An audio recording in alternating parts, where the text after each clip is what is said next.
आवहै। ओम शांति शांति शांति। ओम नीलाम्बुजश्यामलकोमलाङ्गं सीता समारोपितवामभागम् बाणौ महासायकचारुचापम् नमामि रामं रघुवंशनाथम् नमामि रामं रघुवंशनाथम् अतुलितबलधामं हेमशैलाभदेहम् धनुजवनकृशानुं ज्ञानिनामग्रगण्यम् सकलगुणनिधानं वानराणामधीशम् रघुपतिप्रियभक्तं वातजातं नमामि। रघुपतिप्रियभक्तं वातजातं नमामि।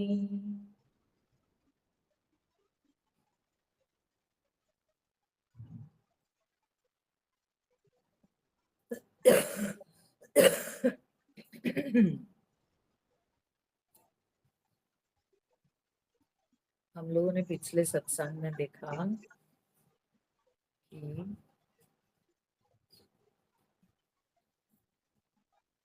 अवधवासियों सहित भरत जी पहुंचे हुए हैं चित्रकूट में, और वहां पर जो सारे भील किरात थे वे लोग इन लोगों को मेहमान के जैसे ही बहुत सत्कार कर रहे हैं और बड़े प्रेम पूर्वक इनके सत्कार कर रहे हैं।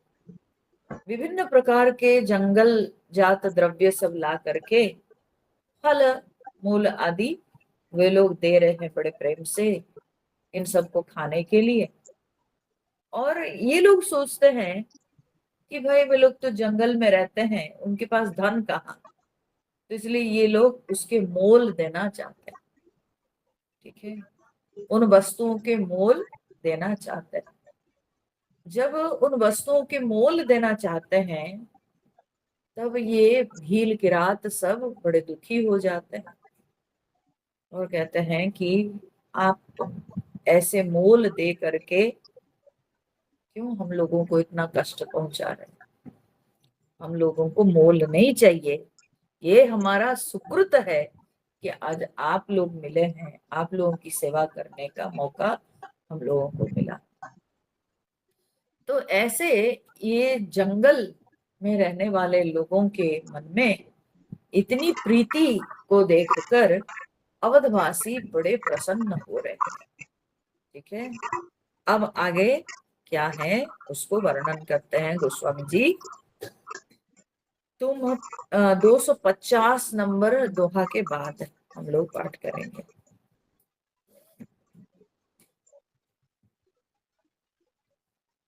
तुम प्रिय पाहुने बन पगुधारे, सेवा जो गुण भाग हमारे।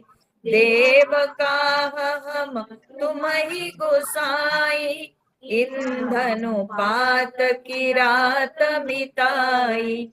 यह हमारी अति बड़ी सेवकाई, लेहि न बासन बसन चुराई। हम जड़ जीव जीव गण घाती, कुटिल कुचाली कुमति कुजाति। पाप करत निसि बासर जाई, नहीं पट कटी नहीं पेट घाई। सपने हूँ धर्म बुद्धि कस खाऊ, यह रघुनंदन दरस प्रभाऊ। जब ते प्रभु पद पदुम निहारे, मिटे दुसह दुख दोष हमारे। वचन सुनत पुर जन अनुरागे, तिनके भाग सराहन लागे। तो यहाँ पर कहते हैं तुम प्रिय पाहुने बन पगुधारे। अब ये भील किरात सब कह रहे हैं कि आप लोग पाहुन माने आप लोग हमारे मेहमान हैं जो कि वन में पधारे हैं। सेवा जो गुण भाग हमारे, नहीं तो हम लोगों के भाग्य में सेवा करने का कहाँ मिलता है। ठीक है, ये तो बड़े भाग्य से आप लोग पधारे हैं, हमको सेवा का मौका दिल आप लोग दे रहे हैं। देव का हम तुम्हें गोसाई, हे गोसाई हम आप लोगों को क्या दे सकते हैं। ठीक है, क्या देंगे, हम लोगों के पास कौन सी ऐसी अच्छी चीज है कि जो हम लोग आपको दे सकते हैं। कहने का अर्थ है कि आप लोग नगरवासी है, आप लोग नगर में रहते हैं, आप लोग नगर से आए हुए हो, और हम लोग तो जंगली हैं, हम लोग जंगल में रहने वाले भील किरात हैं। तो हमारे पास ऐसी कौन सी चीज है कि हम आपको दे सकते हैं। तो कहते हैं ईंधन उपात किरात मिताई, बोलते हैं कि भीलों की मित्रता तो बस कहां तक है ना, ईंधन और पात माने पत्र। ठीक है, ये जो है माने पत्ते, कुछ कुछ पत्ते देंगे, कुछ ईंधन देंगे, और क्या जंगल में मिलेगा। ठीक है, जंगल में और क्या मिलेगा, जंगल में यही सब चीज, जंगल की लकड़ियां मिलेगी, ईंधन, और जंगल में जो है घास पात, यही फल मूल, यही पात कहने का मतलब यही है कि घास पात फल मूल यही सब। और हमारी मित्रता में हम लोग क्या दे सकते हैं, कोई विशेष वस्तु आप लोगों को हम लोग तो दे नहीं सकते हैं, हमारी उतनी औकात नहीं है, या हमारे पास वे सारी वस्तुएं उपलब्ध भी नहीं है, आपके लायक वस्तुएं हमारे पास उपलब्ध नहीं है, तो इसलिए हम लोग क्या दे सकते हैं। यह हमारी अति बड़ी सेवकाई, ले ही न बासन बसन चुराई। बोले सबसे बड़ी सेवा तो हमारी तरफ से होगी कि हम आपके वासन वसन न चोराई लेही, हम आपके बर्तन और आपके वस्त्र चुरा के नहीं ले जा रहे हैं, यही हमारी बड़ी सेवा हो जाएगी। वे अपनी बात को देखिए, बिना कुटिलता के, बिना कोई छल कपट के अपनी बात को स्पष्ट रूप से बोल दे रहे हैं। नॉर्मली क्या होता है, जो जंगल में रहने वाले जो भील किरात होते हैं ना, वे लोग जब जंगल से गुजरते हैं, बड़े बड़े सेठ लोग, व्यवसायी लोग, ठीक है, तो उनको लूटते हैं, नहीं तो उनके पास धन कहां से आएगा, तो वे लोग लूट करके धन इकट्ठा करते हैं। ठीक है, धन प्राप्त करते हैं, उनके पास धन उपलब्धि का यही एकमात्र उपाय है। वे जंगल में रहते हैं और जंगल से गुजरने वाले जो बटोही होते हैं उन सब से लूट करके उनके वस्त्र लूट लेते हैं, उनके बर्तन सब लूट लेते हैं, या अगर धन हो वो लूट लेते हैं। तो इस तरह से वे लोग अपना गुजारा करते हैं। तो अब ये लोग कहते हैं बड़ी सेवा हमसे हो जाएगी कि हम आपके बर्तन और आपके वस्त्र नहीं चुराएंगे। ठीक है, यही बड़ी सेवा हो जाएगी हमारी ओर से, क्योंकि हम लोग का स्वभाव है चुराना। ठीक है, तो अभी हम ये आपके सामान नहीं चुराएंगे, यही बहुत बड़ी सेवा हमारी ओर से हो जाएगी। तो इसमें देखिए कि ये लोग कितने सरल हैं। ठीक है, केवल सरल नहीं है बल्कि ये भगवान की कृपा है, ये राम जी के वहां पर निवास करने के कारण, ये राम जी के गुणों के प्रभाव के कारण ये सब लोगों के अंदर पवित्रता आ गई है, ये भील किरातों में पवित्रता आ गई है, इनके अंदर जो है स्पष्टता आ गई है। तो इसीलिए ये लोग अपने दोष को निश्चल भाव से प्रकाश करते रहे। तो कहते हैं हम जड़ जीव जीव गण घाती, कुटिल कुचाली कुमति कुजाती। बोलते हैं हम लोग तो हुए जड़ जीव, जड़ जीव माने मूर्ख जीव, जड़ता अर्थात अज्ञानता, तो हम लोग हुए जड़ जीव अर्थात हम तो मूर्ख जीव हुए, हम अज्ञानी हैं, मूढ़ है। जीव गण घाती, और हम लोग जो है जीव गणों को मारने वाले, माने जंगल से जो गुजरते हैं उनको हम लोग मार भी डालते हैं कई बार। केवल उनके सामान नहीं लूट लेते हैं बल्कि उनको मार भी डालते हैं। और हम लोग बड़े कुटिल हैं, बड़े कुचाल करने वाले हैं, और बहुत ही कुजाती हम लोग हैं। ठीक है, कुबुद्धि कुजाती हम लोग हैं। तो हमें कोई गुण थोड़ी है। पाप करत निसी बासर जाही, और हम लोग तो हमेशा पाप करते हैं, रात दिन हम लोग पाप करते रहते हैं। नहीं पट कटी नहीं पेट अघाई, और इसीलिए हमारे कटी में पट नहीं, अर्थात हमारी कमर में जो है एक अच्छा वस्त्र नहीं, और नहीं पेट अघाई, और हमारे पेट भी भरता नहीं। इसलिए अर्थ क्या हुआ? अर्थ यही है कि वे लोग जो है निष्कपट भाव से अपने अपना स्वभाव तो व्यक्त कर ही रहे हैं, साथ साथ इस बात को भी वे लोग समझ लिए हैं कि अपने ऐसे माने कुकर्म के कारण उनको ना सचमुच में अच्छा पहनने को मिलता है ना खाने को मिलता है। ठीक है, वे लोग इस बात को भी समझ रहे हैं, इस बात को भी स्वीकार कर रहे हैं कि हम लोग इतने कुकर्म करते हैं, इसीलिए तो हमारी कमर पर एक बढ़िया वस्त्र नहीं, या भरपूर खाने के लिए हमारे पास कोई अच्छा जो है अन्न भोजन भी नहीं। तो इससे तात्पर्य यही हुआ कि जो लोग चोरी करके, जो लोग किसी के लूट के, कपट से कुछ अगर प्राप्त करते हैं और सोचते हैं उससे बहुत आगे बढ़ जाएंगे, ऐसे होता नहीं है। तो वही बात को वे लोग रियलाइज किए हैं।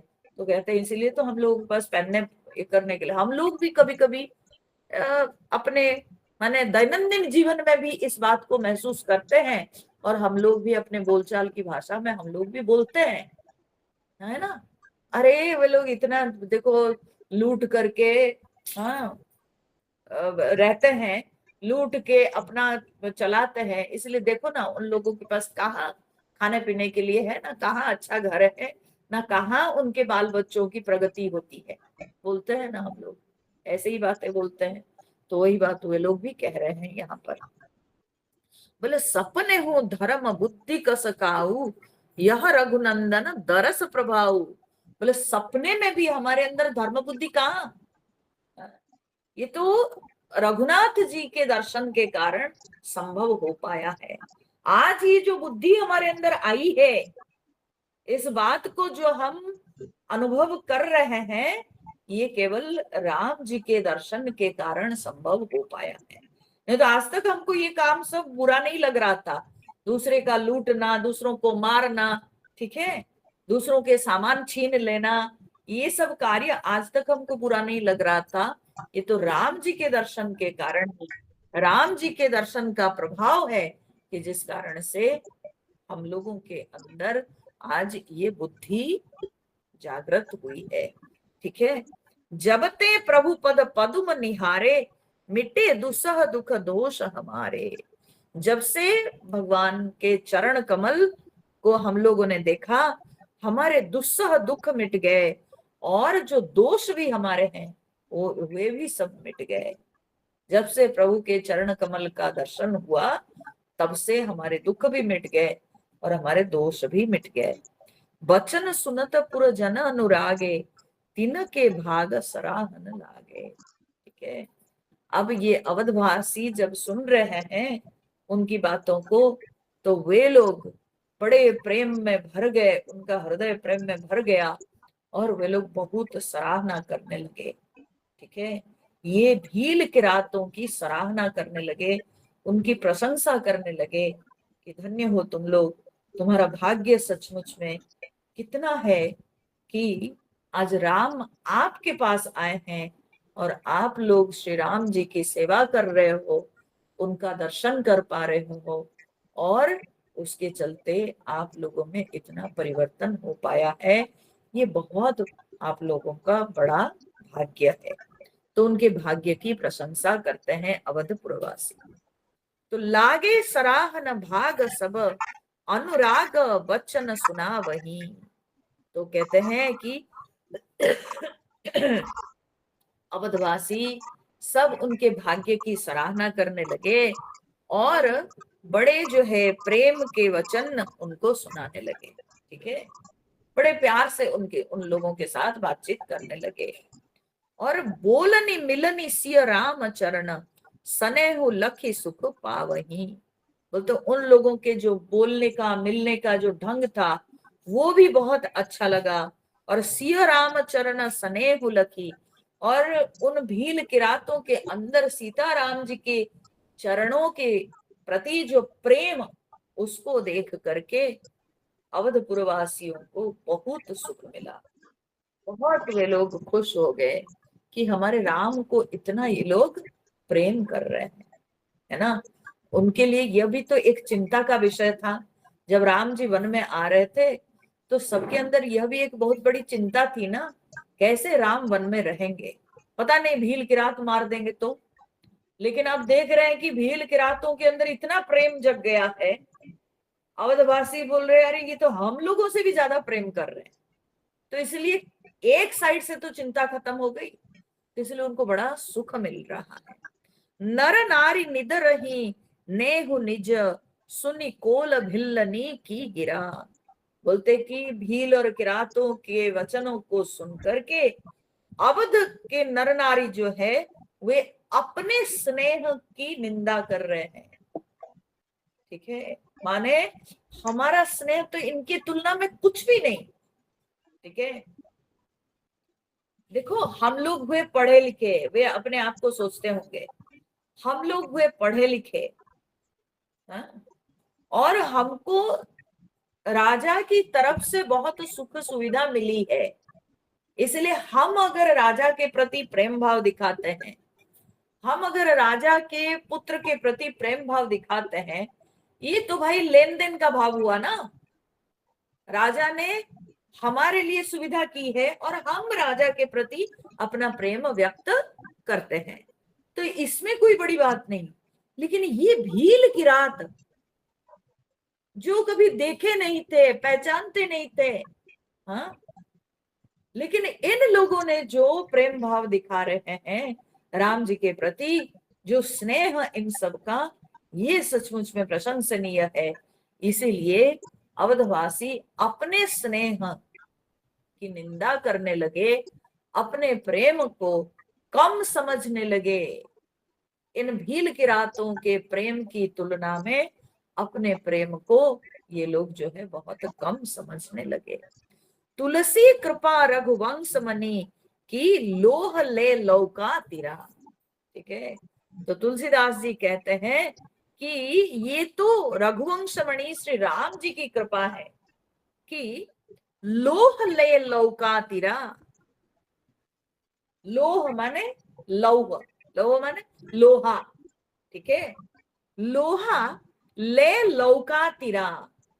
ठीक है, यहाँ पर लोहा जो है लौका को, हाँ, लेके पार हो रहा है।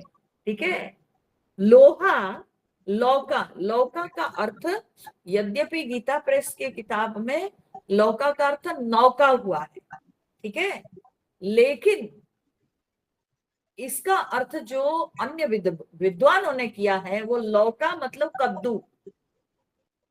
ठीक है, लौका जो है कद्दू या तुम्बी जिसको कहते हैं। नहीं, इसका क्या संबंध है इसको समझ जाइए। इसको कहते हैं ना, ये है क्या बोलते हैं, असंगति अलंकार। ठीक है, ये थोड़ा जो है उल्टा, हाँ, माने उल्टा प्रकार की उपमा दी गई है। साधारणतया जो जल में नया नया तैरना माने सीखते हैं, ठीक है, जो जल में तैरना नहीं जानते वो लोग क्या करते हैं ना, बड़े बड़े जो बूढ़े जो कद्दू होते हैं ना, वे कद्दू के छिलका, ठीक है, उसको कमर में बांध करके वे लोग तैरना सीखते हैं। या कभी कभी गहरा जल में डर लगता हो तो ऐसे कद्दू को जो है, वो कद्दू सूख जाता है, तुम्बी बनता है ना, हल्का हो जाता है, तो उसको कमर में बांध करके, वो डूबता नहीं, उसको कमर में बांध करके नदी पार कर जाते हैं। ठीक है। या कभी कभार क्या होता है कि कोई सामान लेके जाना हो तो अपने साथ कोई सामान पकड़ के उस तुम्बा को जो है अपने कमर में बांध करके नदी पार कर जाता है। तो तुम्बी क्या है ना, डूबती नहीं है। ठीक है। जो कद्दू है वो पानी में, कद्दू का जो छिलका, बड़ा बड़ा जो जंगली कद्दू होता है, तो वो क्या होता है ना, बड़ा हल्का होता है, वो डूबता नहीं। और उस कारण से क्या होता है, वो एक भारी मनुष्य को लेके नदी पार करा देता है। ये तो समाज में विदित है, ये प्रसिद्ध है, लोग जानते ही है। ठीक है। लेकिन क्या होता है, कभी आपने देखा है कि लोहा कद्दू को लेके पार करे? लोहा डूब जाता है ना। कद्दू के ऊपर लोहा को भी रख दो तो कद्दू डूबेगा नहीं। कद्दू जो है, अब शरीर का वजन भी, एक आदमी का वजन कोई कम थोड़ी होता है ना। तो उस कद्दू के सहारा लेकर के वो पार कर जाता है ना। लेकिन अगर कद्दू को, हाँ, लोहा के ऊपर रख दोगे, या कद्दू को अगर हम शरीर के ऊपर रख देंगे, पीठ के ऊपर, तो थोड़ी तैर के जा पाएंगे? नहीं ना होगा, नहीं होगा ना। ये असंभव बात है ना। कद्दू नीचे रहे और उसके ऊपर उसके सहारा भारी से भारी चीज भी जो है लेने से वो पार हो जाता है। लेकिन कोई भारी चीज के ऊपर कद्दू को रख देंगे तो असंभव बात है ना, डूब जाएगा, है ना। असंभव बात हुआ ना। तो यहाँ पर लेकिन बोलते हैं तो राम जी की कृपा है। यहाँ पर लोहा कौन हो गए? लोहा हो गए यहाँ पर असलियत में, जो है बोलते हैं कि भील किरात। ठीक है। और जो कद्दू हैं वे हो गए कौन ना, अवधपुरवासी।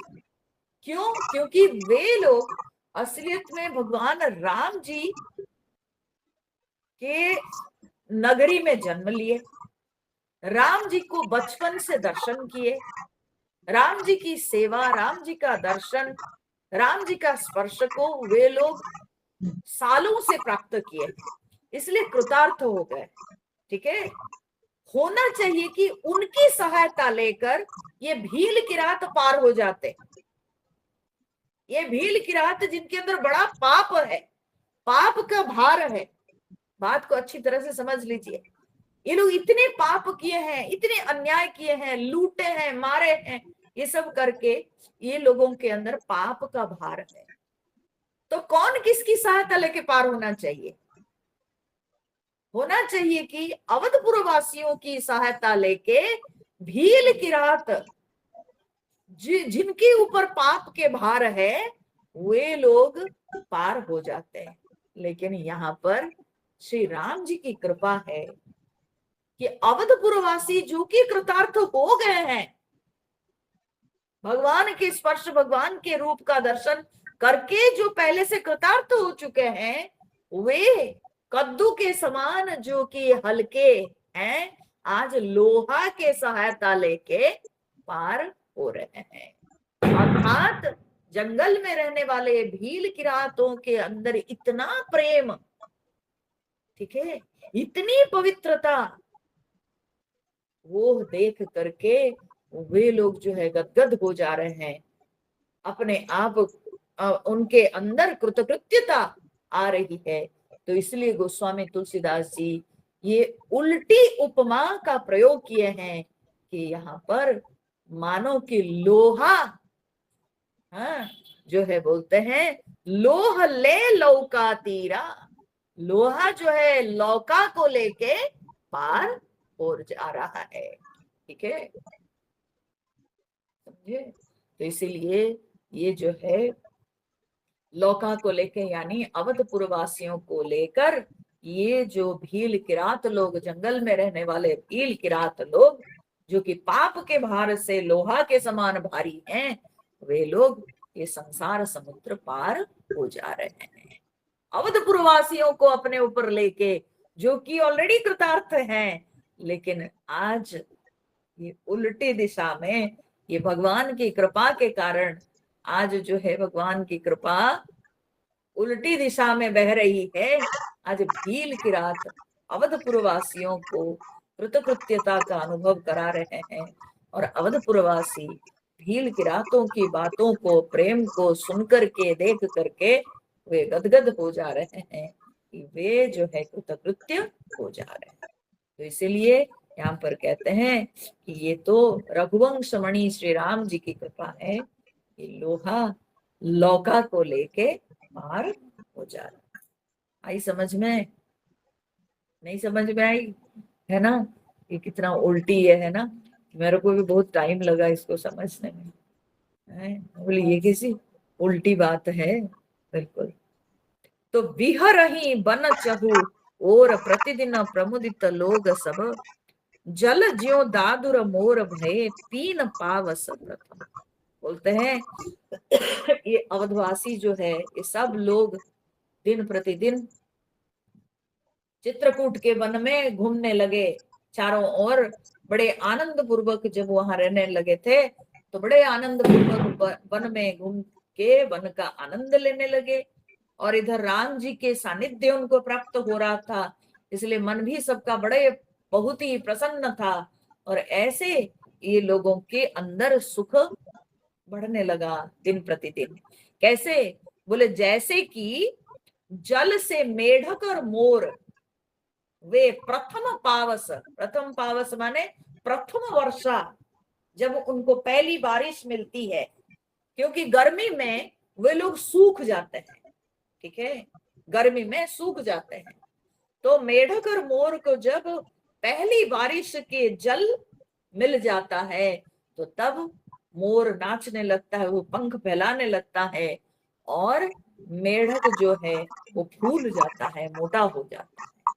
तो मोर का भी शरीर फूलता है, और वो भी अपना पंख को फैलाता है, और मेढक भी जो है उसका शरीर भी फूल जाता है पहली बारिश प्राप्त करके। जैसे ये सब मेढक मोर जैसे आनंदित होके मोटे हो जाते हैं, वैसे ही नगरवासी सब दिन प्रतिदिन वहां रह करके बड़े आनंदित होने लगे। उनकी प्रशंसा, उनके अंदर आनंद प्रसन्नता बढ़ने लगी, और वे लोग बड़े सुखी रहने लगे। पुरजन नारी मगन अति प्रीति बासर जाहि पलक सम बीती। ये पुरजनों के जो दिन है, नर नारियों के दिन, बोले कि बहुत जल्दी बीतने लगे। सुख का जो समय होता है उसमें मन इतना हल्का हो जाता है, मन में इतनी प्रसन्नता भर जाती है कि सुख के समय बहुत जल्दी बीत जाता है। दुख का समय बहुत भारी लगता है, क्योंकि दुख में मन भारी हो जाता है, मन में अप्रसन्नता छा जाती है। इस कारण से दुख का जो समय है वो बहुत लंबा लगता है, ठीक है, भार के समान लगता है।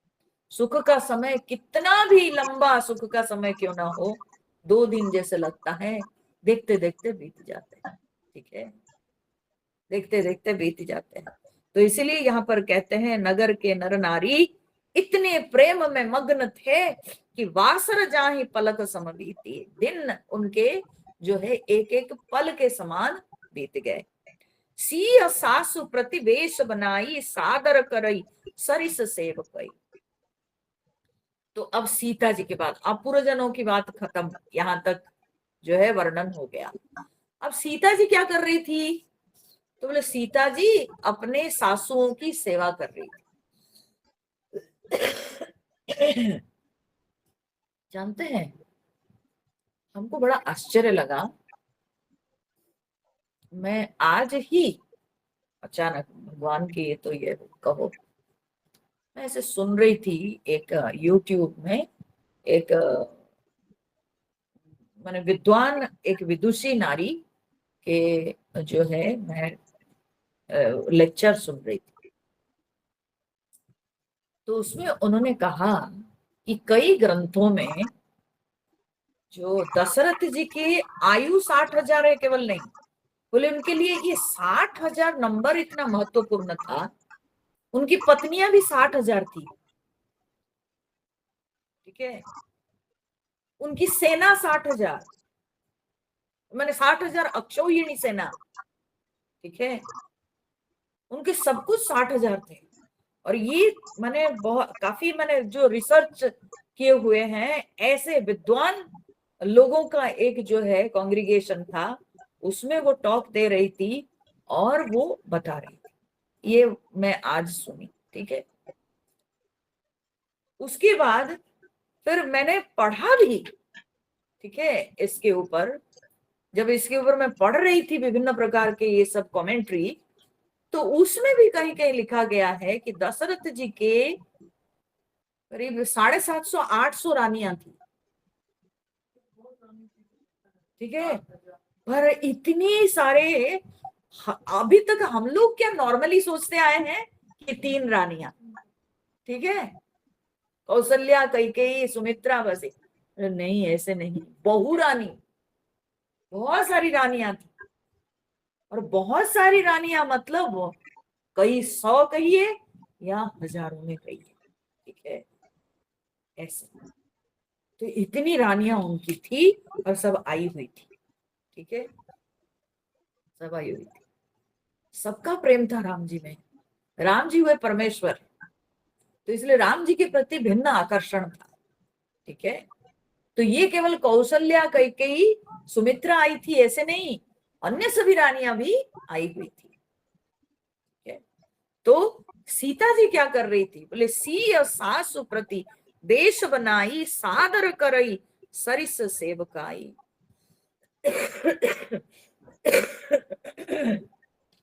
बोलते सीता जी सारे सासुओं की सेवा वो एक साथ कर लेती थी। कैसे करती थी ना, प्रतिवेश बनाई, प्रतिवेश बनाकर, प्रतिवेश माने सीता जी अपने प्रतिवेश माने अपने अनेक रूप बना लेती थी। नहीं तो भाई 700 800 या 60,000 अगर कहेंगे तो सबकी सेवा करते करते तो 14 साल में भी नहीं खत्म होगा। तो इसलिए सब सासुओं की सेवा करनी है तो सीता जी क्या करती थी ना, अपने प्रतिवेश बना लेती थी, अर्थात अपने प्रतिरूप, अपने आप को अनेक रूप में प्रकट करती थी। और करके सादर करई सरिस सेवकाई, सबको बड़े आदर पूर्वक।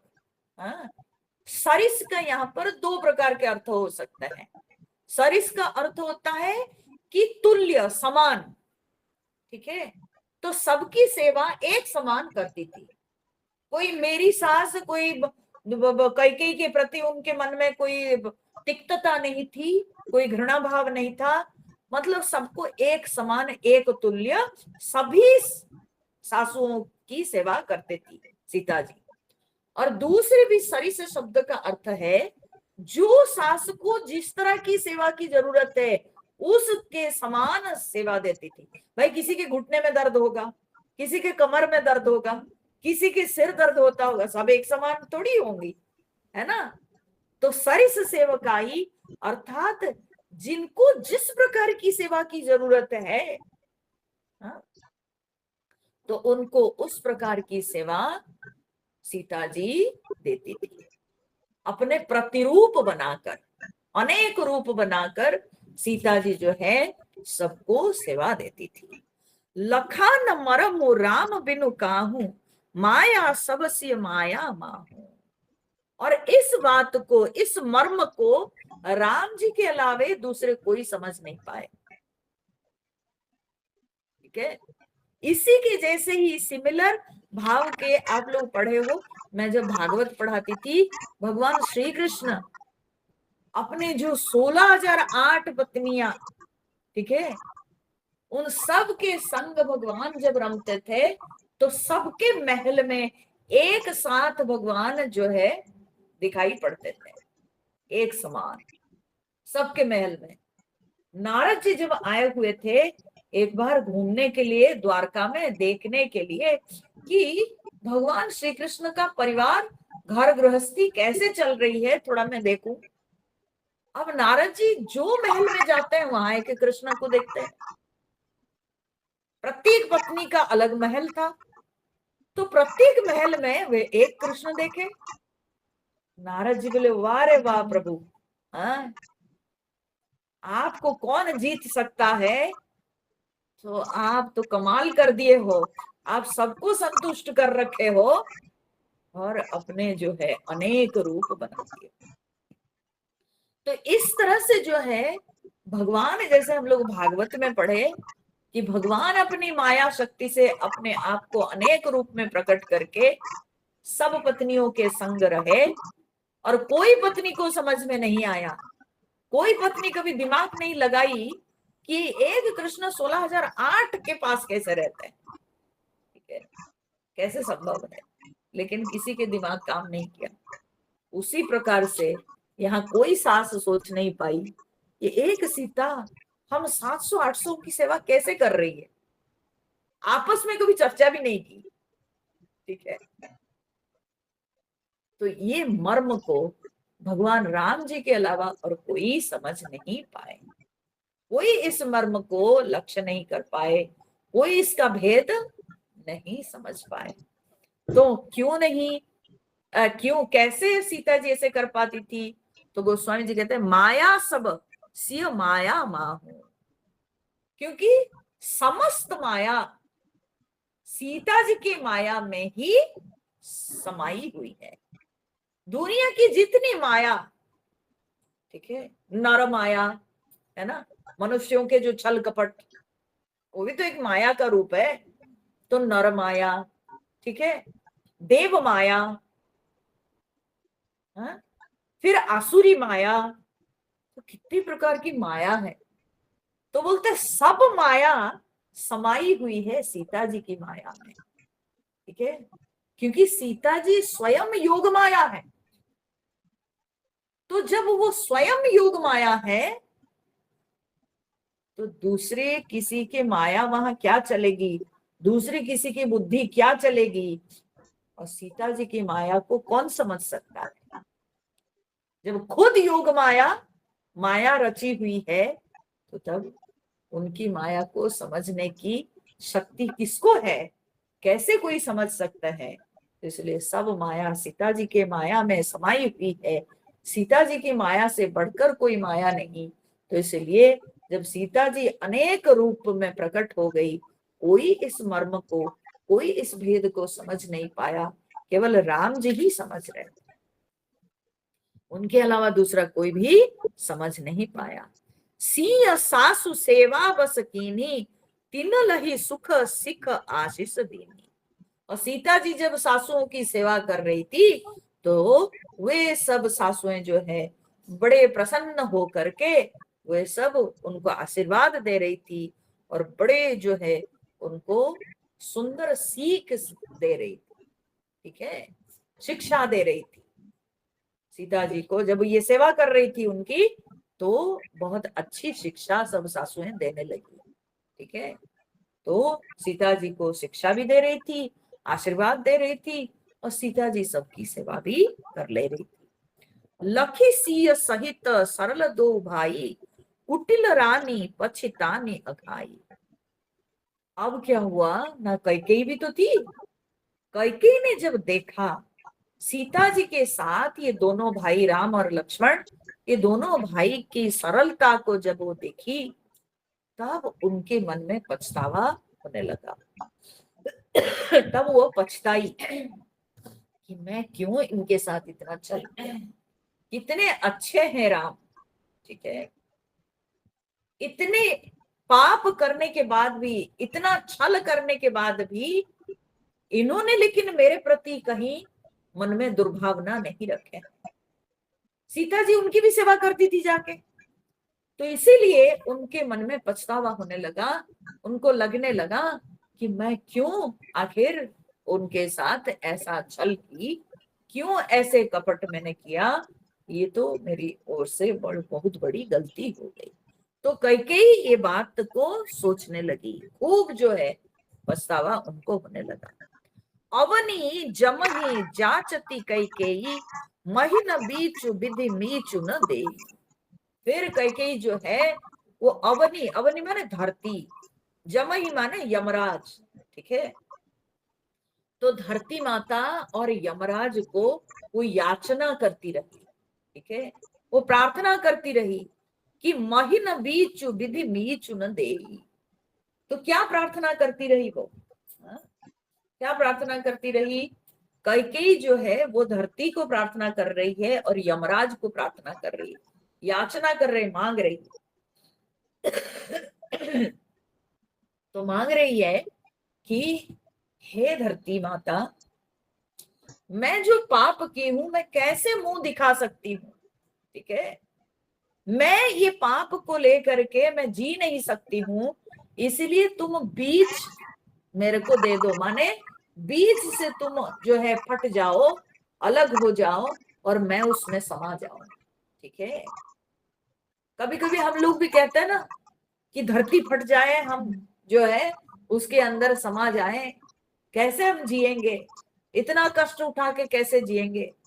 हम लोग भी अपना माथा पीटते रहते हैं ना, जब कभी हमारे जीवन में दुख आता है, तकलीफें आती है, तब हम लोग भी ऐसी प्रार्थना करते हैं। तो अभी कैकेयी को पछतावा हो रहा था, तो इसीलिए वो धरती से यही याचना कर रही थी, महीना बीचू। लेकिन पृथ्वी माता जो है उसको बीच नहीं रास्ता दे रही थी, या विधि मीचु न देई, या विधाता उनको मृत्यु भी नहीं दे रहे थे, ठीक है। विधाता से प्रार्थना कर रही थी कि मुझे मौत तो दे दीजिए, और मैं जीना नहीं चाहती हूँ इस कलंक को लेकर के, ये पाप के भार को लेकर के मैं जीना नहीं चाहती हूँ, मुझसे बहुत बड़ी गलती हो गई है, इतने अच्छे पुत्र पुत्र के साथ मैंने अन्याय किया, इतनी अच्छी सुकुमारी बहू आज कष्ट उठा रही है, जंगल में रह रही है मेरे कारण, और मेरे कारण ही मेरे पति चल बसे, स्वर्गवासी हुए, मेरे कारण ही आज परिवार में फूट पड़ गया, तो मैं कैसे जीऊं ये कलंक को लेके, तो इसलिए मौत आ जाए। लेकिन यमराज उनको मृत्यु भी नहीं दे रहे थे। अर्थात प्रारब्ध से हटके कुछ नहीं होता, जो भी होता है व्यक्ति के जीवन में सब प्रारब्ध से ही होता है। व्यक्ति अपने अपने कर्म के अनुसार ही प्राप्त करता है, तो जो जैसे कर्म करता है उसको वैसा फल भोगना होता है। और वो अपने ही आप अंदर ही अंदर पश्चाताप से वो गलती चली जा रही है, ठीक है, गलती चली जा रही है अंदर, कई जो है अपने पाप को सोच करके वो अंदर अंदर दुखी हो रही है, उसको कोई कुछ बोल नहीं रहा है। लेकिन जो पापी व्यक्ति होता है ना, वो खुद अपने पाप को जब समझने लगता है तो खुद ही खुद मन ही मन वो जो है अंदर ही अंदर वो गलता चला जाता है। तो लोक हो वेद विदित कवि कहि, राम विमुख थलु नरक न लहई। लोक और वेद में भी प्रसिद्ध है ये बात कि जो राम विमुख होते हैं, जो भगवान राम जी के प्रति शत्रुता रखते हैं, द्वेष भावना रखते हैं, उनको उनको थलु नरक न लहई, अर्थात उनको नरक में भी स्थान नहीं मिलता है, नरक में भी स्थान नहीं मिलता है। स्वर्ग की बात छोड़ दीजिए, धरती की बात छोड़ दीजिए, नरक में भी स्थान नहीं मिलता है, तो धरती पर वो कैसे रहेगा? धरती उसको नरक से भी बदतर लगने लगेगी। तो यहु संसौ सबके मन माही, राम गवनु विधि अवध की नाही। अब सबके मन में, अवधवासियों के मन में एक ही चिंता चल रही, वो क्या है कि राम गवनु विधि अवध की नाही। हे विधाता, राम फिर अवधपुरी में लौटेंगे कि नहीं? ठीक है, राम जी फिर अयोध्यापुरी में लौटेंगे कि नहीं? सबके मन में ये चिंता पड़ी हुई है। जिसके लिए सब लोग आए हुए हैं, जो काम के लिए आए हैं, वो काम तो हुआ नहीं ना। और सब चीज तो ठीक है, राम जी के सानिध्य मिल रहा है, यहाँ बड़ी प्रसन्नता के साथ सब लोग रह रहे हैं राम जी के साथ, लेकिन आगे क्या होगा?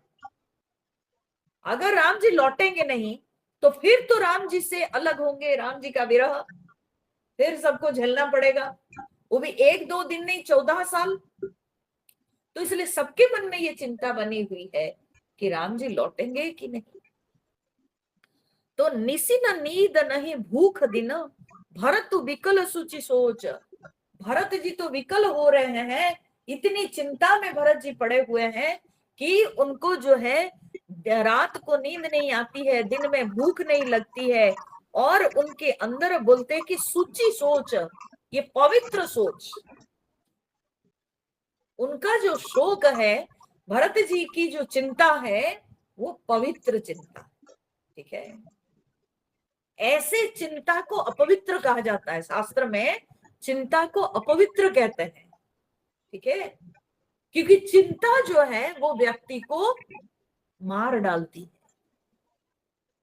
लेकिन यह जो चिंता है भरत जी की, कि वे राम जी को लौटा के ले जाना चाहते हैं, वे राम जी को मनाना चाहते हैं, इसलिए गोस्वामी तुलसीदास जी बोलते हैं ये भरत जी के पवित्र चिंता है, ठीक है। दिन रात रघुवर की चिंता कर रहे हैं, दिन रात उनके मन में राम जी ही है, और वे राम जी को लौटा के ले जाना चाहते हैं, राम जी को सुख पहुंचाना चाहते हैं। तो इसलिए गोस्वामी तुलसीदास जी भरत जी की चिंता को पवित्र चिंता कहते हैं। नहीं तो हमारे शास्त्र में चिंता को कभी पवित्र नहीं कहा गया है, ठीक है, चिंता को अपवित्र कहा गया है। नीच कीच बिच मगन जस मीन ही सलिल संकोच। बोलते कैसे? बोलते हैं नीच कीच बिच, नीच मतलब निचले भाग के जो कीचड़ होता है, तालाब जब सूखने लगता है, ठीक है, गर्मी के समय जब तालाब सूखने लगते हैं तो तब क्या होता है ना, निचले निचले भाग के जो कीचड़ है, तो वो कीचड़ में जाके पानी ठहरता है, ऊपर तो पानी सूख जाता है, ठीक है। तो ऊपरी स्तर में कीचड़ जो है वो सूखने लगता है, काद सूख जाता है, लेकिन उसके नीचे भाग में काद गीला रहता है। तो जल जाके कहाँ जमता है ना, निचले भाग के कीचड़ में, और कई सारे मछलियां उस कीचड़ के अंदर घुस करके रहती है, ठीक है। सो नीच कीच बिच मगन जस मीन ही सलिल संकोच। लेकिन दिन व दिन तो सूखता जाता है ना पानी, तो इसलिए उसके बीच में वो जो निचले भाग के कीचड़ में जो जैसे जो मछली रहती है, उसको दिन पर दिन जैसे चिंता बढ़ती है कि क्या होगा जब ये जल सूख जाएगा, ठीक है, तब क्या होगा, कैसी कैसी उपमा दी गई है, सोचिए। तो उसी प्रकार से अभी अवधपुर वासियों के अंदर ये भाव बना हुआ है, ये तो 2-4 दिन का सुख मिल रहा है, ठीक है। हम लोग वन में आए हैं, राम जी का सानिध्य मिल रहा है, राम जी की प्रसन्नता हमको प्राप्त हो रही है, तो इसलिए यहाँ पर तो सुख है 2-4 दिन के, ठीक है। लेकिन इसके बाद क्या होगा, अगर राम जी ना कर देंगे, लौटेंगे नहीं, तो फिर क्या होगा, ये प्रेम ये सानिध्य तो मिलेगा नहीं, तो फिर हम लोगों का क्या होगा, ठीक है। तो इसलिए सब चिंतित हो रहे हैं, दिन प्रतिदिन सबकी चिंता बढ़ रही है, या भरत जी की चिंता भी बढ़ गई है। भरत जी की स्थिति उस मछली के समान है जो मछली जा करके निचले भाग के कीचड़ में हाँ छुपी हुई है, लेकिन उसकी चिंता बनी हुई है कि जब ये पानी सूख जाएगा तो क्या होगा, ठीक है। ये संकोच भरत जी के संकोच के समान। कीनी मातु मिस काल कुचाली, इति भीति जस पाकत साली। तो कहते हैं भरत जी सोच रहे हैं मनी मन, ठीक है, बोलते हैं कि ये माता के मिस से, मेरी माँ के कपट से काल ने कुचाल चलाया, ठीक है। मेरे भाई श्री राम के साथ काल ने कुचाल किया है, कुचाल चलाया है मेरी माँ के कपट का आश्रय लेकर के। ठीक है, तो इति भीति जस पाकत साली, बोले जैसे धान के पकते समय इति धान को नष्ट कर डालती है, ठीक वैसे ही सब कुछ नष्ट हो गया उस कारण से। ठीक है, आप लोग सुने हो, मैं पहले बताई थी इति जो है 6 प्रकार के है ना। चूहा का खा जाना, अब तोते का खा जाना, है ना। इस तरह के जो है मैंने बताया था ना उस समय कि फसल के लिए 6 प्रकार के शत्रु होते हैं। ठीक है, 6 प्रकार के शत्रु होते हैं, और वो एक तरह का जो कीड़ा होता है वो आके सब खा जाएंगे। तो उसमें क्या होता है ना, उसमें फसल समूचा नष्ट हो जाता है, पूरा खा जाएंगे। चूहा जो है खा के पूरा एकदम नष्ट कर देगा। ठीक है, तो उसमें बचेगा ही नहीं, अनाज रहेगा ही नहीं। ठीक है, तो ईटी जो होता है ना वो किसान के लिए बहुत ही भयावना चीज है। तो ईटी 6 प्रकार के, ठीक है, मैंने बताया था पहले। तो यहां पर अब ध्यान से सुनना, यहां पर जो है गोस्वामी तुलसीदास जी कहते हैं कि जैसे फल पकते समय या फसल पकते समय जैसे ईटी, वैसे ही सब कुछ नष्ट हो गया। हाँ? राम जी का अभिषेक के समय ये जो काल ने कुचाल किया है और सब कुछ नष्ट हो गया, ईटी के समान काल ने कुचाल किया। तो कैसे हुआ, काल ने कुचाल किया तो यहां पर भी 6 चीजें आई है। ठीक है, कैसे 6 चीजें आई, बोले कि सबसे पहले देवताओं की माया, सरस्वती की माया, की माया, कैकेयी की माया, 4 हो गए। और उसके बाद कैकेयी ने जो 2 वरदान मांगे, 2 और 4, 2 6 हुए ना। तो ये 6 चीजें कुल मिला करके राम जी को तहस नहस कर डाले। राम जी के अभिषेक के समय ये 6 चीजें मिलकर के भी जो है पूरी तरह से सब कुछ नष्ट कर दिया। अब ऐसा नष्ट कर दिए कि उसको सुधारना बड़ा कठिन है। तो इसलिए भरत जी ये सोच रहे हैं कि चिंता का विषय उनका यही है कि अब कैसे सुधारेंगे। यही विधि हुई राम अभिषेक हो, अब राम जी का अभिषेक कैसा होगा, हा? कैसे हो पाएगा अब राम जी के अभिषेक। उनके ऊपर तो 2 वर पिताजी के जो सत्य है वो उनके ऊपर पड़ गया है, कैसे अभिषेक होगा। तो वो ही अवकलत उपाय न एक। भरत जी सोच रहे हैं मुझे तो कुछ सूझ नहीं रहा है, एक भी उपाय हमको सूझ नहीं रहा है। ठीक है, अवकलत माने अवकलन मतलब होता है ज्ञान होना। ठीक है, समझ पड़ना। तो कहते हैं कि मुझे तो कुछ समझ नहीं पड़ रहा है, कोई एक भी उपाय समझ नहीं पड़ रहा है कि कैसे राम जी का अभिषेक होगा। ठीक है, अवसी फिर ही गुर आय सुमानी। अब वो एक एक को ध्यान में लाए हैं। भरत जी सोच रहे हैं, सबसे पहले गुरु वशिष्ठ जी से सोचना चालू किए। बोले कि गुरु जी की आज्ञा मानकर राम जी तो जो है अवश्य अयोध्या को लौट चलेंगे। अवश्य फिर ही गुरु आय सुमानी, अवश्य ही अयोध्यापुरी में लौट जाएंगे। परंतु मुनि पुनि कह राम रुचि जानी, परंतु मुनिराज राम जी की रुचि समझ करके ही तो बोलेंगे। अगर राम जी की रुचि किसी चीज में नहीं होगी तो गुरु वशिष्ठ जी तो उनको बोलेंगे ही नहीं। मैं मानता हूं कि वशिष्ठ जी की बात को अवश्य मान करके अयोध्यापुरी राम जी जाएंगे, लेकिन राम जी की रुचि देख करके ही वशिष्ठ जी बात करेंगे तो फिर बात कैसे बनेगी। जो राम जी नहीं चाहेंगे वशिष्ठ मुनि तो बात करेंगे नहीं, तो फिर कैसे बात बनेगी। नहीं हो पाई। तो गुरु गए।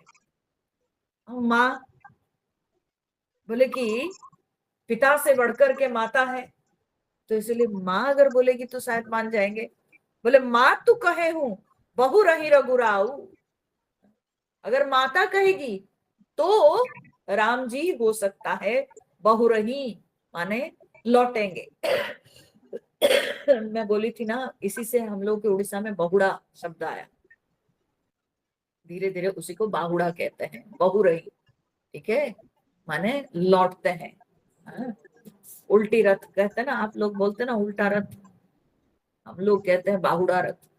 तो बाहुड़ा बहुरा, ठीक है, तो वही एक ही है, थोड़ा बहुत अंतर में आता है। तो बोलते हैं कि राम जी हो सकता है कि लौट आएंगे, लौट चलेंगे माता की बात सुन के। पर राम जननी हट करबी की काऊ, पर राम जी की माता कभी बेटा के साथ हठ करेगी क्या?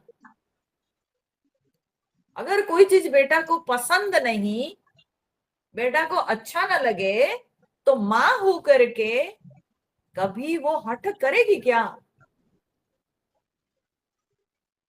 पुत्र को अगर सुख नहीं देता होगा कोई बात, तो फिर उनके साथ कैसे हठ करेगी? वो भी नहीं करेगी। अच्छा, तो माँ भी गई। ठीक है, गुरु भी नहीं कुछ कर सकता है, माँ भी नहीं कर सकती है। अब बात है अपने ऊपर। उसके बाद नेक्स्ट को नकोद बोले मोही अनुचर कर खेती का बात। हाँ? अब मुझ सेवक की, मुझ दास की कितनी बात है, मेरी बोली का कितना वजन है। ते ही महाकुसम बाम विधाता, उसमें भी अभी कुछ समय चल रहा है, विधाता प्रतिकूल है। तो अगर मैं बोलूं भी तो पता नहीं उसका कुछ उल्टा अर्थ निकल जाएगा, तो कुछ गड़बड़ हो जाएगा। तो इसीलिए मुझ दास की बात कुछ चलेगी नहीं लगता है। तो बहुत प्रकार से भरत जो है अपने मन में युक्ति कर रहे हैं। जो हठ करो न निपट कुकरम, अगर मैं हठ करूं तो बड़े भ्राता के साथ हठ करना, राम जी के साथ हठ करना, मेरे प्रभु है, मेरे स्वामी है राम जी, उनके साथ हठ करना, ये तो कुकर्म हो जाएगा। ये तो कुकर्म हो जाएगा। उनकी बात को ना मानकर, उनकी आज्ञा को पालन ना करके हठ करना, ये तो मेरी ओर से बड़ा कुकर्म हो जाएगा। हर गिरिते गुरु सेवक धर्मु, बोलते ये जो सेवक धर्म, ये दास धर्म जो है, ये तो हर गिरिते गुरु, हरगिरी माने कैलाश पर्वत, इसमें हर माने शिव जी जो पर्वत पर निवास करते हैं, हरगिरी माने कैलाश पर्वत।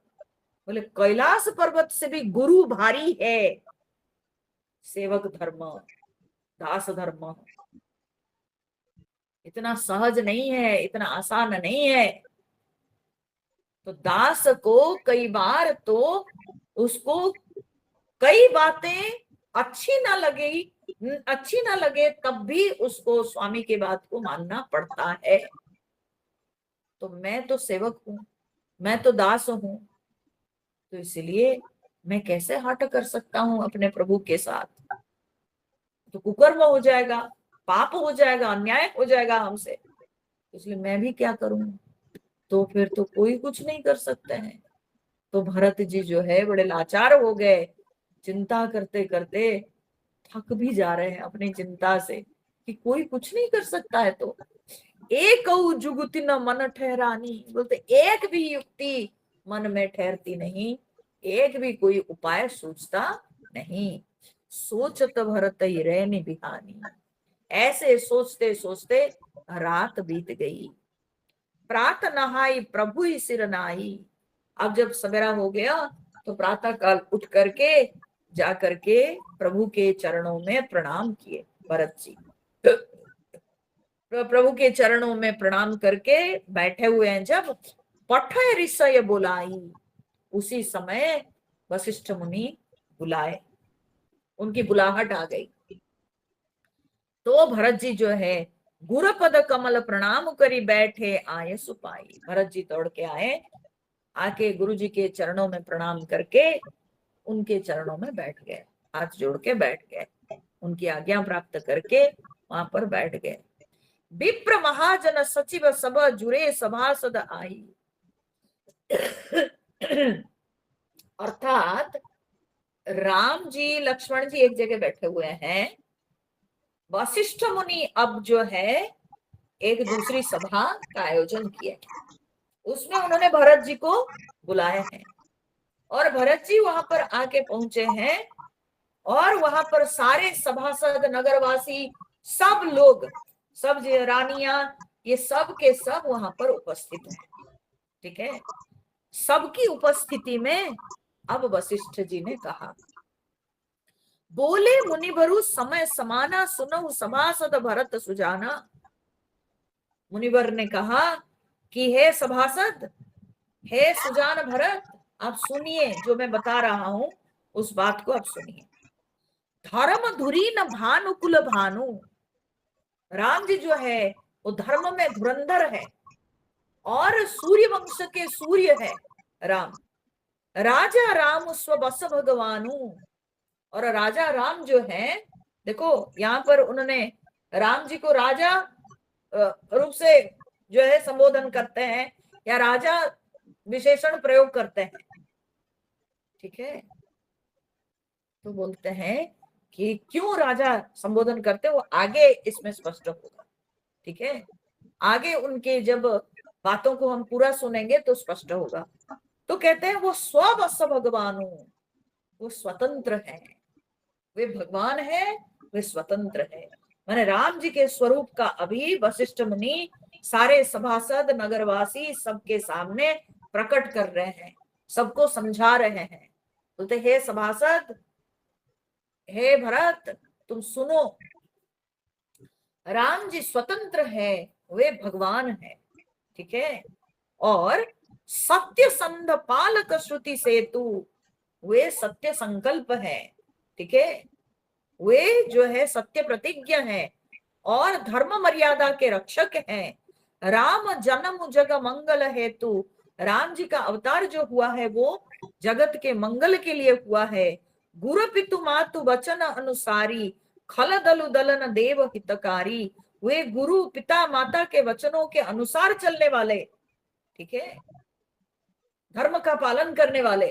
ठीक है, और देवताओं के हितकारी है, और जो खल लोग हैं, अधर्मी है, विधर्मी है, उन सब के नाशकारी है भगवान।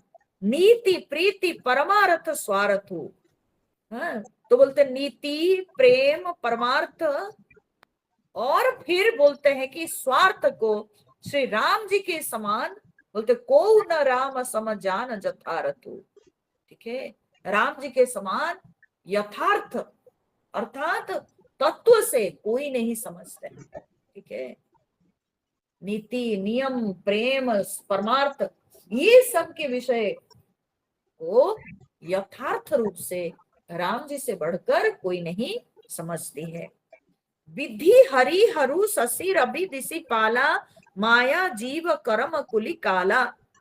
बोलते ब्रह्मा जी, विष्णु, शंकर जी, चंद्रमा, सूर्य, सारे दिक्पाल, माया, सारे जीव, और समस्त कर्म तथा काल, और फिर शेष जी अहिप महिप जहां लगी प्रभुताई। तो बोलते हैं कि शेष जी और सारे जो जगत के और जितने राजा महाराजा लोग, जहां लगी प्रभुताई, जहां तक प्रभुता दिखती है। ठीक है, जोग सिद्धि निगमागम गाई। तो बोलते हैं कि और योग की सिद्धियां जो वेद शास्त्रों में गाई गई है, बोलते करी विचार जिया देखो नी के, राम रजाई शीस सब के। ठीक है, विचार करके इस बात को अच्छी तरह से समझ लिए हम कि राम जी की आज्ञा शीस सब ही के, सबके सिर पर है, अर्थात राम जी सबके परमेश्वर हैं। राम जी से बढ़कर कोई नहीं, राम जी सबके परमेश्वर है। राम जी की आज्ञा से जगत चलता है, राम जी के नियम से संसार चलता है, राम जी सबके राजा है, इसीलिए राजा राम। ठीक है, उनके ऊपर कोई उनका शासक नहीं है, उनको कोई चलाने वाला नहीं, वे स्वतंत्र है, वे परमेश्वर है। ब्रह्मा विष्णु महेश सूर्य चंद्र शेष जी, सब के सब देवता असुर नर नारी, सबको चलाने वाले एक राम ही है, ये मैंने समझ लिया है। तो ये आप लोग भी समझ लो इस बात को। राखे राम रजाई रुख, हम सब कर हित होई। इसलिए राम जी की आज्ञा और रुख रखने में ही हम सबकी भलाई है, ठीक है, हम सबका हित उसी में होगा। और इस बात को समुझी सयाने करऊ, अब सब मिली सम्मत सोई। अब इस बात को समझ करके आप लोग अब जो करना है आप लोग सब सबकी सम्मति से करो, ठीक है। वशिष्ठ जी ने सबके मन की बात को समझ करके दो टुक बातों से उन्होंने जो है पूरा क्लियर कर दिया कि देखो भाई, मैं सबको समझा दे रहा हूं, राम जी की आज्ञा से जगत चलता है, जगत के स्वार्थ से राम नहीं चलते हैं, राम जी के निर्देश से जगत चलता है। राम जी परमेश्वर है, उनके नीति नियम से संसार चलता है, संसार के कारण राम नहीं, राम के कारण संसार चलता है। तो इसीलिए इस बात को अच्छी तरह से समझ बूझ करके आप लोग सर्वसम्मति से जो करना चाहते हो करो, जो उपाय करना है करो, है? अर्थात हम सबसे बेहतर वे समझते हैं, ठीक है, वे जगत के पालक है, वे जगत के शासक है, वे जगत के नियंता है, तो इसलिए उनको हम क्या समझाएंगे, वे अच्छी तरह से समझते हैं कि जगत के लिए क्या भला, ठीक है। तो अब आप लोग विचार करके जो करना है करो। सब कहो सुखद राम अभिषेकु, मंगल मोद मूल मग एको। फिर उन्होंने कहा, बोले कि हाँ, राम जी के राज्याभिषेक सबके लिए हितकारी, सबको आनंद देने वाला, ये बात मैं समझता हूँ। मंगल मोद मूल मग एको, यही एक ही मार्ग है, ये मंगल का मूल है और आनंद का मूल है राम जी का अभिषेक, ये सबको बड़ा सुख देता है, ये हम समझते हैं। यही विधि अब तो चल ही रघुराऊ, लेकिन कैसे राम जी जाएंगे अवधपुरी में, तो कहो समुझी सोई करो ये करिए उपाय। अब उसको आप लोग समझ बूझ करके तैयार करो और बताओ कौन सा उपाय आप लोग बताओ, तब देखा जाएगा, है ना। है तो सबको अच्छा लगेगा राम जी का अभिषेक, लेकिन कैसे राम जी लौटेंगे, तो ये उपाय आप लोग सोच के बताओ। सब सादर सुनी मुनि बर बानी, नय परमार्थ स्वार्थ सानी। तो बोले नीति परमार्थ और लौकिक भलाई से सनी हुई वशिष्ठ जी की वाणी को सुन करके सबको बहुत अच्छा लगा। उत्तर न आव, लेकिन किसी के पास कोई और उत्तर नहीं था, क्या बोले, हाँ, ये तो सबसे पराकाष्ठा बोल दिए, अब उससे परे और क्या है, कुछ नहीं। तो लोगों के पास और कोई उत्तर नहीं, लोग भय भोरे, अब लोग तो जो है भोले हो गए, मतलब क्या, उनकी दिमाग काम नहीं किया, सब कुछ सोच नहीं पाया। अब वशिष्ठ जी की बात सुन करके अब कोई कुछ सोच नहीं पाया, कोई उत्तर उनके मुंह में आया नहीं, सब के सब ऐसे निरुत्तर होके बैठ गए, चुपचाप स्तब्ध जैसे हो गए सब, ठीक है। तो तब सिरुनाई भरत कर जोरे, और भरत जी हाथ जोड़ के सिर नीचा करके बैठे हुए हैं, क्या कहेंगे, भरत जी को तो कुछ सूझ नहीं रहा है, इसके ऊपर क्या बताएं, कौन सा उपाय करें, राम जी को लौटाएं। भानुवंश भय, तब उन्होंने कहा भरत जी, ठीक है, कुछ विचार करके उन्होंने कहा, भानुवंश भय भूप घनेरे, इस सूर्य वंश में बहुत सारे राजा महाराजा हुए, ठीक है, अधिक एक ते एक बड़े रे, एक से एक बड़े बड़े राजा महाराजा हुए। जन्म हेतु सब कह पितु माता, और सब के जन्म के कारण माता पिता ही होते हैं। ठीक है, सबके जन्म के कारण माता पिता होते हैं। और कर्म शुभाशुभ दे विधाता, और सबके कर्म विधाता ही देते हैं। शुभ अशुभ कर्म जो है विधाता, जन्म पिता माता देते हैं, शुभ अशुभ कर्म विधाता देते हैं। और इस रघुवंश, इस सूर्यवंश में बहुत राजा महाराजा हुए हैं, बड़े बड़े राजा महाराजा हुए हैं। सब के सब पिता माता से जन्म लिए और सबके कर्म विधाता ने बनाया। पर यहाँ पर विशेष बात उन्होंने क्या कहा है, देखिए, बोले दली दुख सजई सकल कल्याणा, अस असीस राउरी जग जाना। पर आपके, बोलते हैं कि आपके आशीर्वाद, आपकी आशीष ही एक ऐसी है जो कि सब दुखों का दलन करने वाली, और सजई सकल कल्याणा, सब कल्याणों को जो है वो सज के ले आती है, सजा के ले आती। आपकी आशीष, ठीक है, आपका आशीर्वाद। बोलते बहुत राजा महाराजा सब हुए, सबका कर्म विधाता ने बनाया, सब माता पिता से जन्म लिए, लेकिन आपके आशीर्वाद ऐसा है कि सबके लिए कल्याण ले आया है। और आपके कल्याण, आपके आशीर्वाद में वो शक्ति है। एक आपका आशीर्वाद ही, माने गुरु वशिष्ठ जी को भरत जी कह रहे हैं कि आपके आशीर्वाद में वो प्रभाव है, वो शक्ति है जो कि सबका कल्याण ले आता है। ठीक है, और ये बात जगु जाना, ये बात जगत प्रसिद्ध है। ठीक है, सो गोसाई विधि गति जही छे की।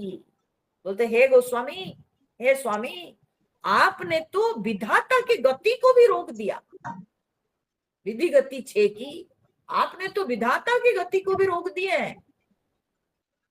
कहां पर? कई सारे दृष्टांत है कि वशिष्ठ जी में इतनी शक्ति थी कि वशिष्ठ जी जो है विधाता के नियम को भी उन्होंने परिवर्तन कर दिया। बोले कैसे? बोलते हैं कि मनु के जो है पुत्र हुए,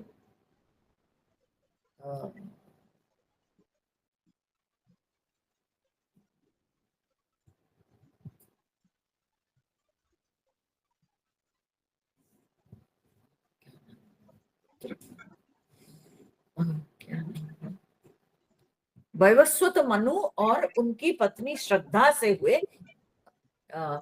उनको कोई संतान नहीं थी। ठीक है, तो उनको कोई संतान नहीं थी, तो तब उन्होंने वशिष्ठ जी की शरण ली, और वशिष्ठ जी की शरण लेकर के उन्होंने यज्ञ किया। ठीक है, यज्ञ अनुष्ठान किया, और जैसे से वशिष्ठ जी ने उनको सलाह दी, उनके सलाह लेकर के उन्होंने एक पुरोहित रख करके जो है वो यज्ञ अनुष्ठान किए। पर वैवस्वत मनु की पत्नी श्रद्धा, उनके मन में कामना थी एक कन्या की, एक कन्या की इच्छा थी, बेटी चाहती थी वो। ठीक है, और वैवस्वत मनु पुत्र चाहते थे, वो पुत्र की इच्छा से यज्ञ अनुष्ठान रखे। पर मनु की पत्नी श्रद्धा जो है वो अपने पुरोहित को पटा ली। ठीक है, पटा के वैसे ही जो है आहुति दिलवाई, जिससे क्या हुआ ना, उनसे एक कन्या जन्म ली। और वैवस्वत मनु कन्या को देख करके जिसका नाम रखा गया इला। ठीक है, इला। वैवस्वत मनु इसको देख करके बड़े दुखी हो गए और आश्चर्य में पड़ गए कि ऐसा कैसे हो सकता है। तब विचार करने लगे, तो जब वे चिंतन किए, उनको पता चला कि उनकी पत्नी श्रद्धा ने पुरोहित को पटा करके ऐसी आहुति दिलवाई है जिससे कि उनको कन्या संतान हुई। ठीक है, वे संतुष्ट नहीं हुए, जाके वशिष्ठ जी के पास पहुंचे। बोले देखिए गुरुवर, आपने कहा, आपकी सलाह से तो मैंने किया, लेकिन ऐसे ऐसे हो गया, हाँ ये अघटन हो गया, हमको तो पुत्र संतान चाहिए। तब वशिष्ठ मुनि ने परमात्मा से प्रार्थना करके, वे तपस्या करके फिर बोले कि जाओ, ये जो है ये बेटी तुम्हारी बेटा हो जाएगा, बेटा हो जाएगी। तो तब इला जो है वो पुत्र हो गई। ठीक है, उसका नाम हुआ सुद्युम्न, उसका नाम पड़ा सुद्युम्न। ठीक है, लेकिन एक दिन की बात है, वो सुद्युम्न जो कि पुरुष रूप को प्राप्त कर लिया, तो एक दिन वो शिकार करने के लिए जंगल में गया। अब जब जंगल में शिकार करने के लिए गया और वहां पर उसको पता नहीं था, जंगल में शिकार करते करते वो एक ऐसे स्थान में चला गया, ठीक है, कि उसको मालूम नहीं था कि वो स्थान जो है वो पार्वती जी के विहार करने की स्थली थी, और वहां पर शंकर जी के वर प्राप्त की थी पार्वती जी, तो इसलिए उस स्थान में कोई पुरुष रह नहीं सकते थे, और अगर कोई पुरुष का प्रवेश वहां हो जाएगा वो स्त्री हो जाएगा। तो सुद्युम्न जब उसके अंदर प्रवेश कर गया तो तब वो स्त्री रूप में परिणत हो गया। तो जब स्त्री हो गया, अब स्त्री रूप में रहने लगा और आया नहीं, क्योंकि उसको पता है उसके पिता को तो पसंद नहीं कन्या, तो इसलिए वो उसी जंगल में रहने लगा। और वो स्त्री रूप में फिर रहते रहते हुआ क्या ना, वहां पर चंद्रमा के पुत्र बुध वे तपस्या कर रहे थे। बुध ने एक बार उसको देखे, और जब देखे तो उनका आकर्षण हुआ, और ये भी मोहित हो गई, स्त्री रूप में ये भी मोहित हो गई। बुध बड़े सुंदर, और उनको देख करके आकर्षित हो गई, ये भी आकर्षित हुई, वे भी आकर्षित हुए। तो दोनों का वहां पर जो है समन्वय हुआ, और दोनों के समन्वय से जो है उनको एक संतान, ठीक है, हाँ? दोनों के बुध, और वो फिर से जो स्त्री रूप को प्राप्त हुई इला, तो बुध और इला से जो पुत्र हुआ उसका नाम है पुरुरवा। भागवत में ये कथा बहुत प्रसिद्ध कथा है। पुरुरवा और उर्वशी की जो कथा है बहुत ही प्रसिद्ध कथा है। इसके ऊपर पहले लोग नाटक भी सब करते थे, पुरुरवा उर्वशी की कथा पर। बड़ी शिक्षणीय भी वो कथा है, उससे बहुत कुछ सीखने को मिलता है। तो जो भी हो, तो बुध और इला से एक संतान, एक पुत्र हुआ जिसका नाम हुआ पुरुरवा।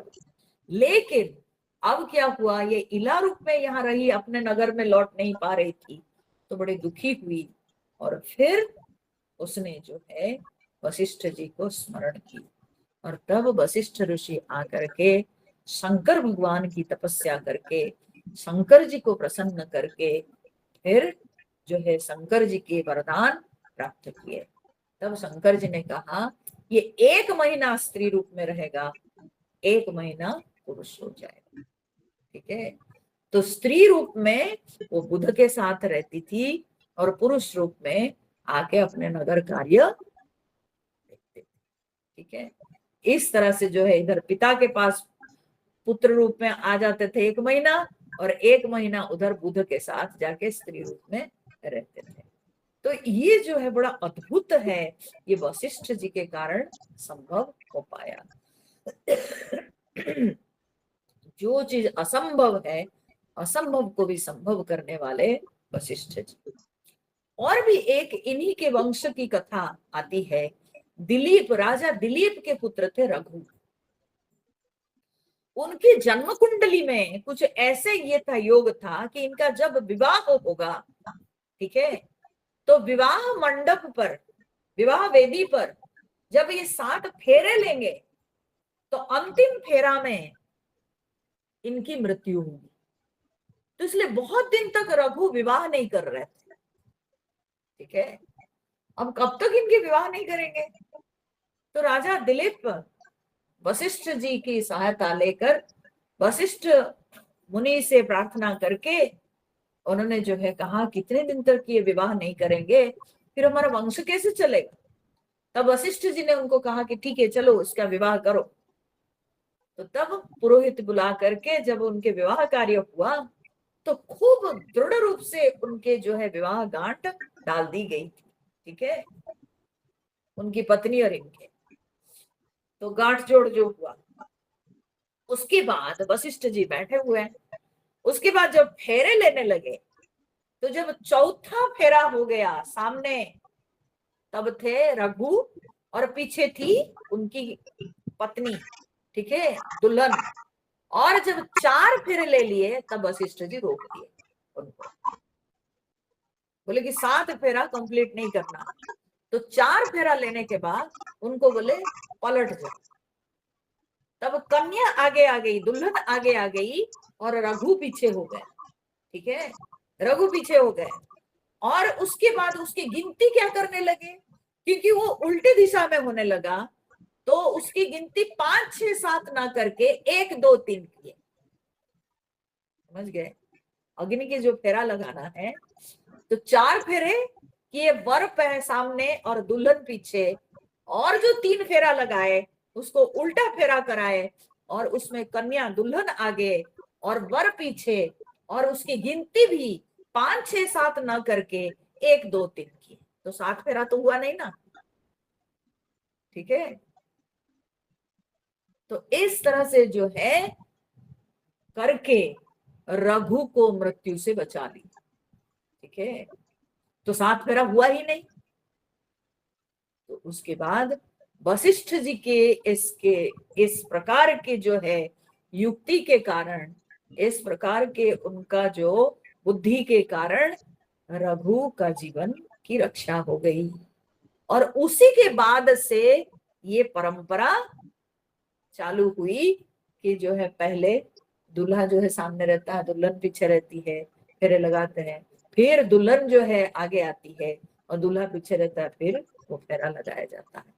इस तरह के ये जो प्रचलन आया, ये उसी के बाद से ही ये प्रचलन आया है। नहीं तो पहले केवल जो है दूल्हा आगे रहता था, दुल्हन पीछे रहती थी और 7 फेरे लगाते थे, ऐसे प्रचलन था। लेकिन उसके बाद से ये प्रचलन आया जब राजा रघु के साथ ऐसा हुआ। तो इस तरह से जो है वशिष्ठ जी राजा रघु को मृत्यु के प्रभाव से बचा दिए। ठीक है, तीसरी भी एक बहुत सुंदर कथा आती है जो विश्वामित्र जी के विषय में। विश्वामित्र जी बहुत तपस्या किए। विश्वामित्र जी ऐसी तपस्या किए क्योंकि उनको ब्रह्मर्षि होना था। ठीक है, और ऐसी तपस्या किए, ऐसी तपस्या किए कि सारे वेद, सारी श्रुतियों ने भी उनको महर्षि मान ली। यहां तक कि बोलते हैं कि ब्रह्मा जी भी उनको ब्रह्मर्षि कहने लगे, लेकिन विश्वामित्र जी नहीं मानते थे। विश्वामित्र जी खुद कहते थे जब मुझे वशिष्ठ जी बोलेंगे ब्रह्मर्षि तब मैं मानूंगा। ठीक है, तब मैं मानूंगा। तो सोचिए, जब वेद सारे मानने लगे और ब्रह्मा जी भी खुद सृष्टि करता, ब्रह्मा जी भी मानने लगे, लेकिन वशिष्ठ जी नहीं मानते थे। और अंत में जो है वशिष्ठ जी ने जब माना उनको ब्रह्मर्षि, तब विश्वामित्र प्रसन्न हुए और तब विश्वामित्र जी अपने आप को ब्रह्मर्षि समझे। तो सोचिए कि वशिष्ठ जी में इतना प्रभाव, इतनी शक्ति कि वेद की मान्यता को भी वे नहीं मानते हैं, या ब्रह्मा जी भी जिस बात को मान रहे थे, तब भी वशिष्ठ जी जो है वो अपनी मान्यता के अनुसार चलने वाले, उनके अंदर इतनी शक्ति, इतना प्रभाव। इसलिए भरत जी यहाँ पर कहते हैं कि आपने विधि के विधान को छेक दिया है, आपने विधि के विधान को रोक दिया है, तो आपके आशीर्वाद में तो शक्ति है, प्रभाव है, इसलिए आप चाहेंगे तो क्या नहीं हो सकता। भरत जी का ये कहना, सकई को टारी टेक जो टेकी, आपने जो टेक टेक दी उसको कोई टाल सकता है? उसको कोई नहीं टाल सकता है। इसलिए जो आप कह देंगे, जो आप निर्णय लेंगे, वो तो हो ही जाएगा। इसलिए बूझियो मोहि उपाऊ अब, सो सब मोर अभागु। और आप हमसे उपाय पूछ रहे हैं, भरत जी कह रहे हैं आपको उपाय करना चाहिए, देना चाहिए। आप हमसे उपाय पूछ रहे हैं, ये तो मेरा अभाग्य है। सुनी स्नेहमय वचन गुर उर उमगा अनुरागो। भरत जी के ऐसे वचनों को सुन करके, इतने प्रेममय वचनों को सुन करके वशिष्ठ जी के मन में प्रेम उमड़ने लगा। वशिष्ठ जी के हृदय जो है गदगद हो गया। तब उन्होंने समझाया, तात बात पूरी राम कृपा ही। बोले, हे तात, बात तो सत्य है, तुम जो कह रहे हो वो सत्य है। कई जगह मैंने विधि के विधान को भी परिवर्तन किया है, ठीक है, ये तुमने सत्य कहा, पर वो सब भी संभव हुआ राम जी की कृपा से ही। वो भी हुआ है इन्हीं की कृपा से। राम विमुख सिद्धि सपने होना ही। बोलते हैं कि राम विमुख को तो सिद्धि सपने में भी प्राप्त नहीं होती है। सकुचऊं तात कहत एक बात। मैं एक बात कहने में सकुचाता हूँ, थोड़ा मैं जो है लड़खड़ाता हूँ कि औरध तजहि बुध सरबस जाता। बोलते हैं कि एक बात मेरे मन में आता है लेकिन बोलते हुए मैं सकुचाता हूँ। वो क्या है? जब व्यक्ति का सर्वस्व जाता है तो कभी कभी वो एक डील करता है। वो क्या डील करता है? वो आधा छोड़ के आधा प्राप्त करता है। अगर मौका कहीं दिखता है, जब उसके सर्वस्व जाने को रहता है, तो उस समय जो ज्ञानी जन है वे आधा त्याग करके आधा जो है प्राप्त करने में अच्छाई समझते हैं। ठीक है, उसी में अपनी भलाई देखते हैं। तो क्या है? तो वशिष्ठ जी देखिए क्या युक्ति दिए हैं। बोलते, तुम कान न गवनहु दो भाई। तुम दोनों भाई अर्थात भरत और शत्रुघ्न, तुम दोनों फिर वन में जाओ, फेरी अही लखन सिय रघुराई। तब राम, लक्ष्मण और सीता वे अयोध्या में लौट आए। हो सकता है इस तरह की युक्ति में राजी हो जाए। ठीक है, जब सर्वस्व जाता है तो आधा दे के आधा लौटाना अच्छा है ना। तो इसीलिए राम जी के जो सत्यपालन के, जो पिता के सत्यपालन की जो बात है, तो ऐसा करते हैं कि तुम लोग बोलो कि हम लोग वन में आपके बदले रह जाते हैं और आप जाओ अयोध्यापुरी में, आप लौट जाओ। तो सुनी सुबचन हर्षे दो भ्राता, भे प्रमोद परिपूर्ण गाता। ये सुंदर वचन सुनकर के दो भाई बड़े प्रसन्न हो गए, बहुत हर्षित हो गए। उनके सारे अंग जो है परमानंद से पूरा भर गया। मन प्रसन्न तन तेज विराजा, उनके मन प्रसन्न हो गया, उनके शरीर में तेज दिखने लगा। जनु जी राहु राम भय राजा, ऐसे होने लगा जैसे कि दशरथ जी जिंदा हो गए और राम जी राजा हो गए। ऐसे सबके अंदर आनंद छा गया। बहुत लाभ लोग न लगो हानि, लोगों को भी लगने लगा कि इसमें तो बहुत लाभ है, हानि बहुत कम है। माने भरत शत्रुघ्न जंगल में रहेंगे, इसमें हानि कम है, ज्यादा लाभ है, क्योंकि राम जी लौट आएंगे। हमको राम जी का सानिध्य मिल जाएगा। सम दुख सुख सब रोवई रानी, लेकिन सब रानियां रोने लगी क्योंकि उनके लिए सुख दुख समान हुआ।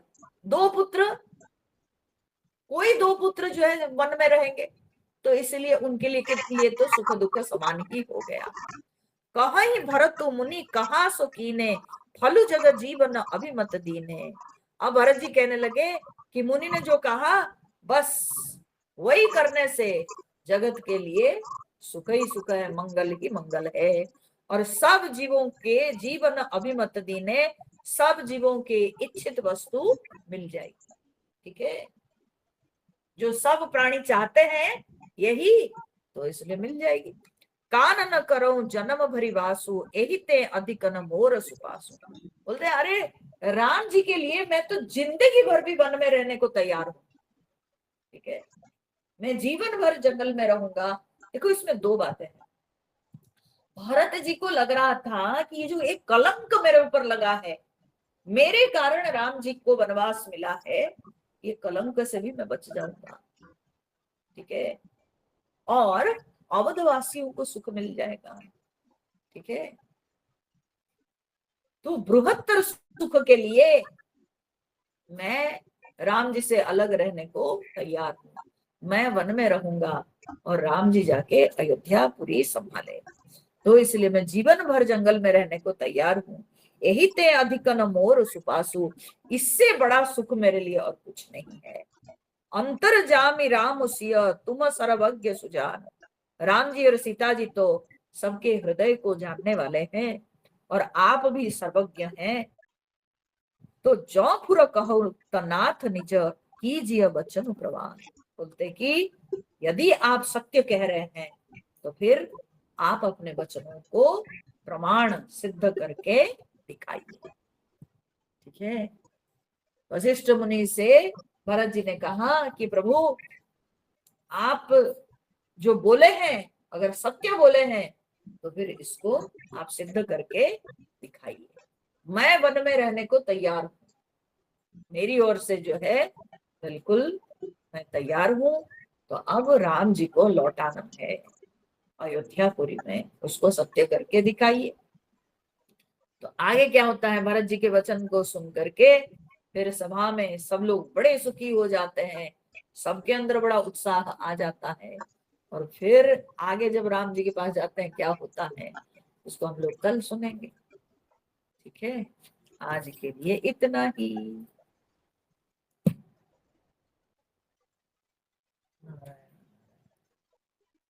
श्री राम जय राम जय जय राम, श्री राम जय राम जय जय राम, श्री राम जय राम जय जय राम, श्री राम जय राम जय जय राम, श्री राम जय राम जय जय राम, श्री राम जय राम जय जय राम, श्री राम जय राम जय जय राम, श्री राम जय राम जय जय राम, जय सीताराम जय हनुमान।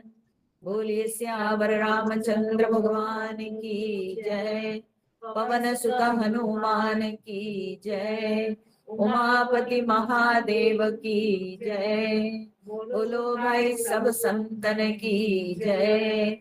ओम पूर्णमद पूर्णमिदं पूर्णात् पूर्णमुदच्यते, पूर्णस्य पूर्णमादाय पूर्णमेवावशिष्यते। ओम शांति शांति शांति। हरि ओम। श्री गुरुभ्यो नमः। हरि ओम।